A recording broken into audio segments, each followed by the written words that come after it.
maksiat mereka itu ikut berpuasa, dan bisa saja ahli maksiat juga mereka ikut sholat malam, ikut tarawih, tapi tidak akan meninggalkan maksiat kecuali orang yang mereka betul bertakwa kepada Allah Subhanahu wa taala.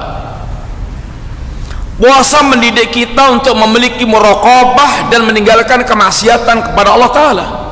Buktinya, antum ketika sendiri di kamar, lapar, haus, ada makan, ada minum, gak ada orang yang melihat, antum tidak mau untuk menikmatinya. Kenapa? Yakin bahwasanya Allah melihat kita. Itulah pendidikan takwa. Wa minha, dan diantara sebab puasa itu adalah menjadi sebab terbesar terwujudnya ketakwaan adalah an-nasaima fil ghalib, sesungguhnya orang yang berpuasa itu secara umum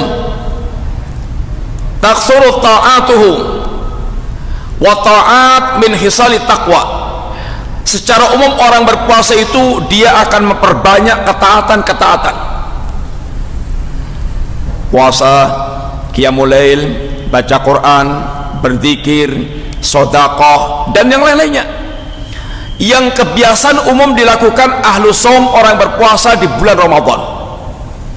Dan ketaatan-ketaatan ini semuanya adalah min khisali taqwa, di antara bagian-bagian ketakwaan. Dan di antara sebab puasa itu menjadi sebab terwujudnya ketakwaan, kata beliau, annal ghaniya idza daqa alamal ju' aujaba lahu dalika muwasatal fuqara. Orang yang kaya, jika dia merasakan lapar, maka dia akan merasakan pula bagaimana penderitaan orang yang fakir dengan kelaparan yang menimpa dia hampir tiap hari. Munculnya perasaan iba, dan bisa merasakan bagaimana para fuqara merasakan kelaparan. Ini sebab yang mendorong seorang itu dia kemudian memiliki ketakwaan untuk kemudian berjiwa dermawan, berjiwa sosial.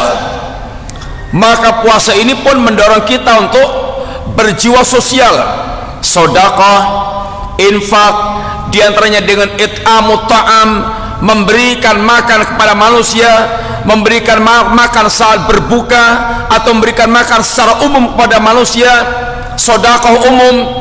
Ini semuanya merupakan pendidikan yang ada di dalam, ini pendidikan puasa di bulan Ramadan.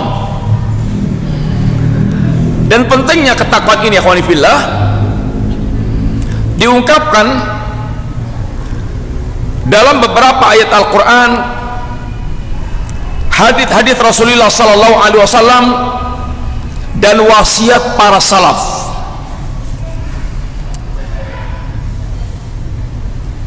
Syekh Muhammad Syekh Said Al-Qahtani, beliau diantaranya menjelaskan tentang perkara ini. Satu diantaranya, Allah Subhanahu wa taala menjadikan wasiat takwa ini wasiat untuk seluruh kalangan, dari orang terdahulu sampai orang sekarang ini, seperti ayat yang telah tadi kita sampaikan, walaqad wasainal ladzina utul kitaba min qablikum wa iyyakum anittaqullaha. Ini wasiat Allah dari zaman dulu sampai zaman sekarang. Yang kedua, Allah Subhanahu wa taala memerintahkan kita bertakwa sebagai bekal terbaik untuk menghadapi hari-hari yang sangat dahsyat dan sangat ngeri. Maka Allah sering memerintahkan kita bertakwa yang dikaitkan dengan beberapa hal yang membuat dia itu harus mempersiapkan diri dengan ketakwaan. Satu diantaranya contoh ayat, wattaqu yauman turja'una fihi ila Allah thumma tuwaffa kullu nafsin ma kasabat wa hum la yutlamun. Bertakwalah kalian, takutlah kalian akan datangnya hari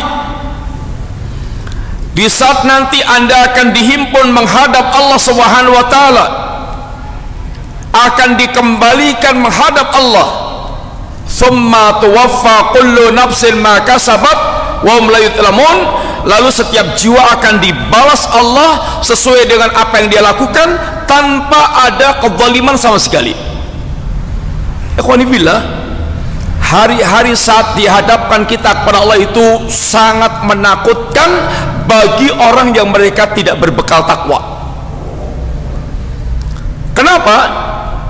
Karena hari itu apa yang Anda jadi yang secara umum manusia jadikan sandaran di dunia sekarang ini, semuanya sudah tidak lagi memberikan manfaat. Harta, jabatan, anak, famili, saudara, keluarga, semuanya sudah tidak bermanfaat lagi. Seperti yang Allah katakan di dalam sebuah ayat, kalau selama ini kita senantiasa banyak bersandar kepada keluarga, ayah, ibu, saudara, anak, famili, Allah katakan yauma yafirul mar'u min akhi wa ummihi wa abi wa sahibati wa bani likulli imri'in minhum yauma idzin sya'nu yughni. Hari itu adalah hari setiap orang itu akan lari dari saudaranya, dari ibunya, dari ayahnya, dari istrinya, dari anaknya. Ini semuanya orang-orang terdekat kita, yang kalau ada apa-apa kita ini larinya ke sana dulu. Tapi dari itu mereka semuanya bahkan lari menjauh, meninggalkan, tidak urusan dengan orang-orang walaupun terdekatnya dia. Tidak ada yang kita andalkan kecuali amal ketakwaan yang pernah kita lakukan ketika di dunia. Apabila hari-hari ini seseorang itu sangat berbangga dengan harta dan kekuasaannya,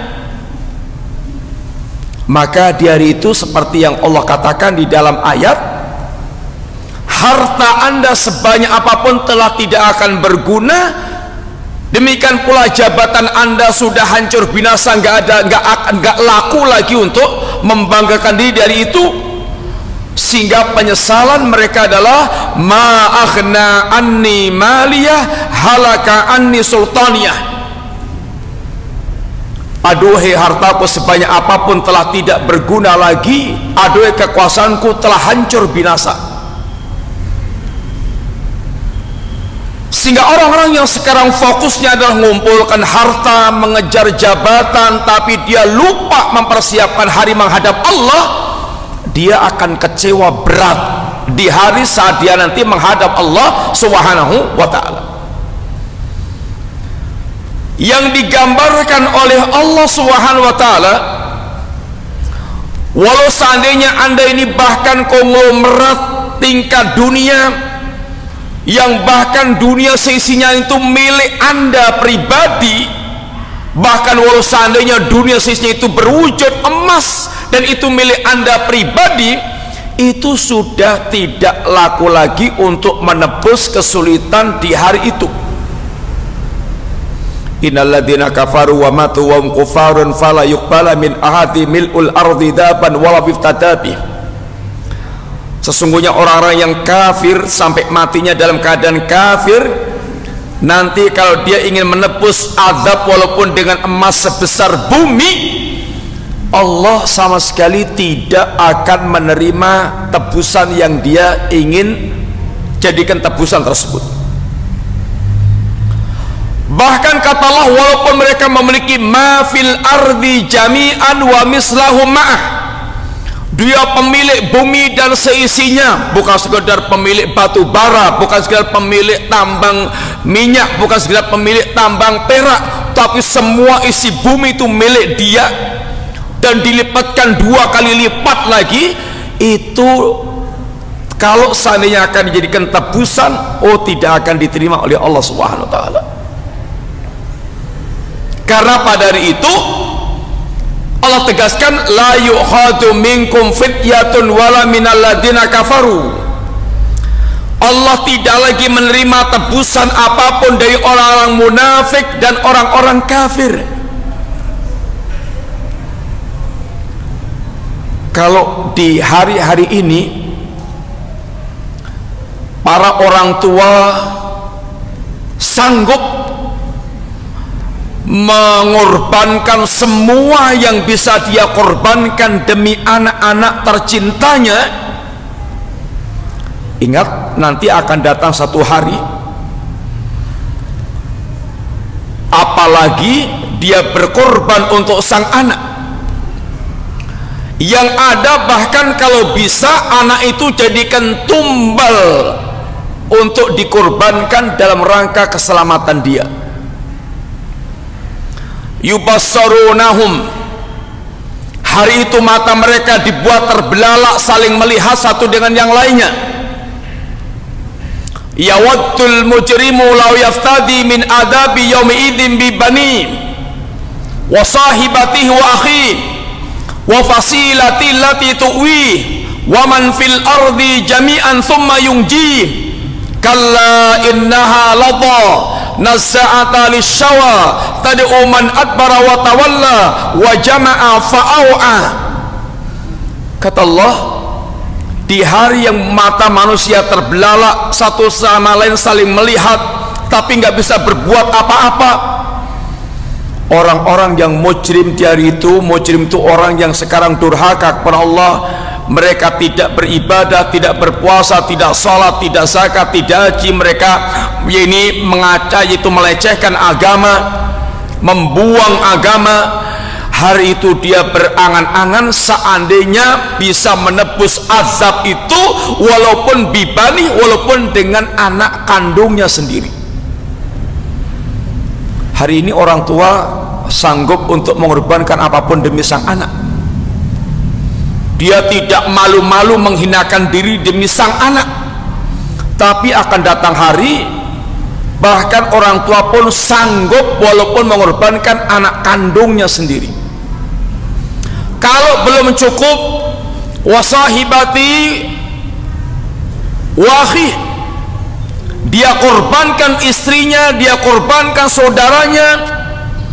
Kalau belum cukup, wafasilatillati tuwi, keluarga besarnya yang dulu mengantarkan dia, senantiasa melindungi dia, dia siap korbankan. Bahkan kalau perlu, waman fil ardi jami'an thumma yunji, semua penduduk bumi dikorbankan demi keselamatan dia dari adab Allah Subhanahu wa taala. Akan tapi kata Allah, kalla innaha ladha nazzata lishawa tad'u man adbara wa tawalla wa jama'a fa'au'a. Enggak bisa. Jahannam adalah azab yang menyala-nyala, yang azabnya bisa mengelupaskan kulit kepala manusia, yang jahanam akan mengundang orang yang dulu mereka ini berpaling dari agama dan hanya mengumpulkan harta tetapi tidak pernah dia keluarkan di jalan Allah Ta'ala. Maka Allah ingatkan, wattaqu yawman turja'una fi ilallah. Wahai hamba Allah, siapkan ketakwaan Anda untuk menghadapi hari-hari saat nanti Anda digiring menghadap Allah Subhanahu wa taala, yang hari itu hari yang semua dunia Anda telah tidak bermanfaat, tinggal orang yang datang kepada Allah dengan hati yang bertakwa, ini qalbun salim. Yauma la yanfa'u malun wala banuna illa man atallaha biqalbin salim. Ingatlah akan datangnya hari di mana harta Anda, anak laki-laki Anda sudah tidak bermanfaat lagi bagi Anda kecuali orang datang kepada Allah dengan hati yang bertakwa, hati yang selamat dari syirik, dari nifak, dari kufur, dan dari kedurhakaan kepada Allah Subhanahu wa taala. Demikian pula Nabi memberikan wasiat-wasiat khusus agar takwa ini menjadi bekal dimanapun kita berada, karena itu bekal yang paling menyelamatkan kita. ittaqillaha haitsuma kunta, bertakwalah anda kepada Allah dimanapun anda berada, di rumah, di jalan, di kantor, di pasar, di kesepian, di keramaian. Hendaknya anda senantiasa membawa bekal ketakwaan kepada Allah, karena itu yang akan menyelamatkan anda. Khotibillah. Lalu apa diantara indikator seorang itu dikatakan bertakwa kepada Allah Subhanahu wa taala? Kita nukilkan perkataan sahabat Ali bin Abi Thalib. Orang itu dikatakan dia bertakwa kepada Allah, satu, al-khawfu minal jalil, apabila dia ada hatinya terbentuk perasaan takut kepada Allah al-jalil, ada terbentuk perasaan takut kepada Allah yang maha agung. Takut yang bagaimana? Takut yang memisahkan antara dia dengan kemaksiatan. Itu takut kepada Allah SWT. Orang kalau takut singa, dia lari dari singa. Orang kalau takut penjahat, dia akan lari dari penjahat. Tapi kalau dia takut kepada Allah, dia harus mendekat kepada Allah SWT dengan meninggalkan perbuatan-perbuatan kemaksiatan. Yang kedua, orang dikatakan bertakwa itu antakmala, itu apabila dia al-amalu bitanzil, dia mengamalkan apa yang diturunkan oleh Allah Subhanahu wa taala. Yang Allah turunkan Al-Quran, yang Allah turunkan juga As-Sunnah, dua-duanya wahyu dari Allah Subhanahu wa taala, sehingga orang yang bertakwa itu mesti belajar. Kenapa? Karena tidak mungkin dia akan bisa mewujudkan ketakwaan mengamalkan Quran dan Sunnah kecuali diawali dengan kita belajar untuk mendapatkan ilmu. Tidak akan kita bisa bertakwa kecuali kalau kita berilmu, dan ilmu itu kita dapatkan dengan cara belajar. Innamal ilmu bitta'allum, kecuali ilmu itu didapatkan dengan cara belajar. Yang ketiga, orang dikatakan bertakwa itu apabila ar-ridha bil qalil, ridha dengan pembagian Allah yang sedikit, ridha dengan sedikitnya dunia yang Allah bagikan kepada dia. Karena orang bertakwa tahu bahwasanya sukses yang hakiki, sukses akhirat, targetnya bukan dunia, targetnya adalah kampung akhirat. Yang sukses akhirat, maka di dunia anda bagaimanapun keadaannya, kalau anda di dunia merasa sukses tapi di akhirat sukses, berarti sukses dua-duanya. Anda di akhirat itu sukses, di dunia menderita, penderitaan anda langsung hilang. Anda di dunia sukses, di akhirat gagal, maka kegagalan, maka dunia anda yang sukses akan tidak terasa apapun. Pernah Nabi katakan, yu'ta bi an'ami ahli dunya min ahli nar, akan didatangkan orang yang paling nikmat di dunia, paling kuasa, paling nikmat, paling enak, paling tidak pernah menderita, paling menikmati dunia, lalu dicelupkan sekali ke neraka. Lalu ditanya oleh Allah Subhanahu wa taala, hal ra'aita na'iman qat, wahai hamba, pernahkah anda merasakan kenikmatan walaupun sesaat? La ya Rabb, tidak pernah ya Rabb. Padahal dia di dunia sepanjang hidupnya paling nikmat. Kalau anda dunia sengsara, akhirat sengsara, total sengsara. Yang terakhir, takwa itu adalah yakni anda, yaitu senantiasa wal istidadul yamirrohil, bersiap-siap untuk menempuh perjalanan panjang menghadap Allah Subhanahu wa taala. Siapkan diri kita, apalagi di akhir-akhir zaman banyak sekali yang namanya al-mautul faja'ah, yaitu mati mendadak. Baru pesan degan, tahu-tahu mati siangnya. Baru pesan degan sebentar, kemudian geletak mati.